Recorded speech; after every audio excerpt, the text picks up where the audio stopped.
27 मई को शहर के चोरहटा थाना अंतर्गत दर्ज कराए गए दुष्कर्म के मामले के बाद गुरुवार की शाम पुलिस अधीक्षक कार्यालय पहुंची पीड़िता ने फरार चल रहे आरोपी पर जान से मारने की धमकी देने का आरोप लगाते हुए जल्द से जल्द उसकी गिरफ्तारी किए जाने की मांग की है।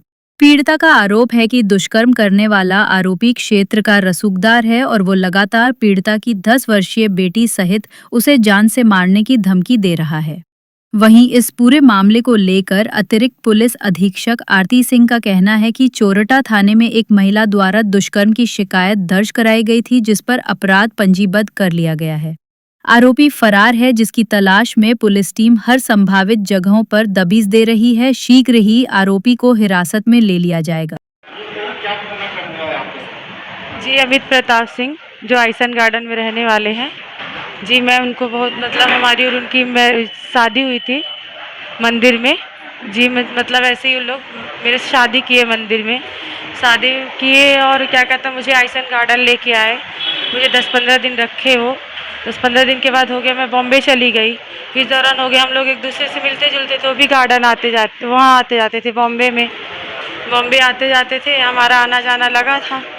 यही क्या कहता है, बीच में मेरी अभी 2024 में मेरी मम्मी की तबीयत बहुत अचानक ख़राब हो गई। उनको कैंसर हो गया, जिस बीच में मेरी मम्मी के मतलब दवाई ववाई में बहुत ज़्यादा पैसे ही खर्च हो गए।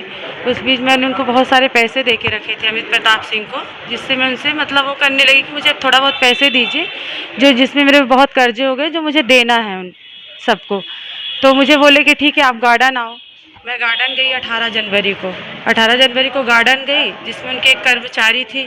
उससे वो मेरे से बहसबाजी करने लगी, उल्टा सीधा बोलने लगी।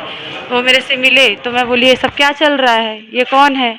तो बोले तुम कौन हो, तुमको मैं नहीं जानता हूँ, जो भी मेरा तुम्हारा संबंध था अब नहीं है। बताइए, मेरी 10 साल की बेटी है। इस बीच मैं वहाँ गई चोरहटा थाना कंप्लेन लिखाने के लिए इनके खिलाफ। वहाँ गई तो पुलिस वाले मेरी कोई कंप्लेन भी नहीं लिख रहे। और उसके बाद मेरी जब कंप्लेन लिखे 27 तारीख को मेरी कंप्लेन दर्ज हुई। उसके बाद इनके ऊपर मुकदमा पंजीबद्ध हुआ, सब कुछ हुआ, उसमें भी पुलिस मेरी कोई मदद नहीं कर रही है। मैं आईजी ऑफिस गई, एसपी ऑफिस गई, मैं सब जगह मतलब आवेदन दे रही हूँ। इस बीच इन लोग मुझे जान से मारने की धमकी दे रहे हैं। मेरी 10 साल की लड़की, उसको जान से मारने की धमकी दे रहे हैं। मुझे बोल रहे कि तू केस वापस ले ले, नहीं लेगी तो तेरी लड़की को उठवा ले जाऊँगा, तुझे जान से मरवा दूँगा, तेरी लड़की को मरवा दूँगा। अब बताइए मैं कहाँ जाऊँ, किससे न्याय मांगूँ? मेरा कम से कम 20-25 लाख रुपए वो लिए हैं। 5 लाख रुपए मैंने उनको दिया था, फिक्स तोड़वा के दिया था। इस तरह से मेरे से हमेशा वो पैसे लेते थे।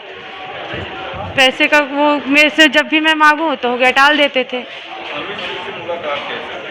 अमित सिंह से मेरी मुलाकात, मेरे को ज़मीन लेना था। यहाँ मेरे पापा जी पुलिस में थे, रिटायरमेंट हुए, तो मुझे ज़मीन लेना था, तो मैं करैया आई थी।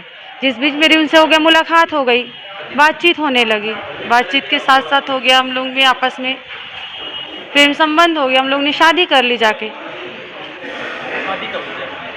2016 में ही जाके मेरी शादी की हो। नहीं, ये बेटी मेरे पहले वाले हस्बैंड से थी, उन्हीं की वजह से मेरा डिवोर्स भी हुआ। अमित प्रताप सिंह की वजह से ही मेरा डिवोर्स हुआ। मेरी बेटी 1 साल की थी तब मैं उनको जानने। इसके बाद आपने अमित सिंह से शादी? जी, मैं उनसे शादी की। डिवोर्स नहीं हुआ था मेरा, तभी उनसे मेरी शादी हुई थी अमित प्रताप सिंह से। मंदिर में जाके मेरे से शादी कर लिए थे ऐसे ही। जब मैं लीगली तौर पे उनसे बोलने लगी कि मेरे से शादी करो, तो मुझे हो गया बोलते रहे आजकल। और फिर मैं ये भी बोली कि आप मेरे को फैमिली के सामने लेके चलो, आप तो मेरी पूरी फैमिली को जानते हो, सबसे मिलाई हूँ। मेरे मम्मी पापा, मेरे नात रिश्तेदार जितने भी थे, सब इनको जानते थे। लेकिन ये कभी मुझे अपने घर नहीं ले गए। जब भी इनको मेरे से मिलना था तो मुझे गार्डन बुलवाते थे। गार्डन में मैं रहती थी इनके साथ। हम लोग का जो भी मिलना जुलना था, जो भी रिलेशन होता था, तो गार्डन में ही होता था। FIR दर्ज हो गई? जी, FIR दर्ज हो गई है, लेकिन कोई एक्शन नहीं ले रही है पुलिस वाले, कोई एक्शन नहीं ले रहे हैं। उस बीच मुझे लोग जान से मारने की धमकी दे रहे हैं। मैं कहीं सब्जी लेने जा रही हूँ, कहीं कुछ लेने जा रही हूँ, तो मेरा निकलना मुश्किल है।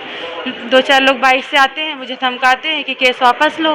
नहीं, जी हाँ, वो पहले से शादीशुदा थे, लेकिन मुझे इस चीज़ का मुझे पता नहीं था कि वो शादीशुदा है।